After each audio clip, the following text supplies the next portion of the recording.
This confession was from a friend of mine. We were 17 at that time.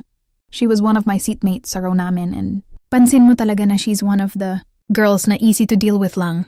Here's a brief description about my friend. Tipong loner, walang social circle ako lang, and social outcast sa room namin. No need for further explanation, okay? Tapos, at that time while I was scrolling through my phone dahil break time namin, she suddenly came up to me and acted like she wanted to vent out her frustration sa akads. Well, ako naman, as a good friend, I lent my ears and attention unconditionally. May relationship kami ng tito ko. Simula nung pinanganak ako, nandyan na yung tito ko. Kapatid siya ng papa ko and super close nila ni papa and I feel safe whenever he's around. Pero nung grade 8 ako, nagbago ang lahat.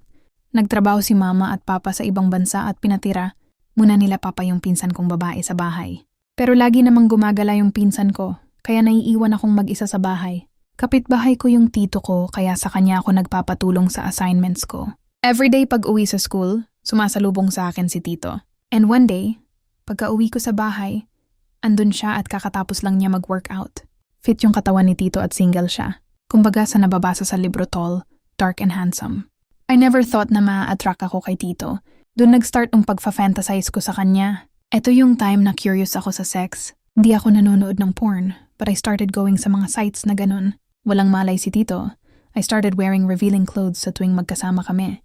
And I know na naa-attract sa akin si tito. I loved every part of it. Mga weeks after nun, nagpadala sila mama ng alak and dinaya ako ni tito na uminom. Nalasing ako at si tito, and you already know what's next. Ever since that day, madalas na may nangyayari sa amin ng tito ko up until grade 11. Alam kong mali, but I love him already. Malapit nang umuwi sila mama at papa. Should I stop or just go with the flow at itago na lang yung relationship namin? Sabi naman ni tito na siya bahala sa akin. And malapit naman na akong mag-18. Should I trust him? After that shocking confession, I was wondering if kaya ba niya sinabi sa akin to lahat dahil wala siyang masabihan na iba at gusto, humingi ng tulong, or kaya niya nasabi. Yun kasi wala lang. Gusto niya lang mag-open up kasi hindi naman na siya big deal for her. Bilang OA na friend, I find it alarming cause why not, right? This confession is still hanging in my head and hirap na hirap akong kalimutan. Lalo na halos everyday kami nagkikita and every time na nag-uusap kami nag-aantay ako na bawiin. Niya yung sinonfess niya sa akin last time. Hoping na sana nabasa. Niya lang yun somewhere, like Wattpad, etc. But yeah, hindi ko narinig sa kanya kung ano yung gusto. Kung marinig after her confession.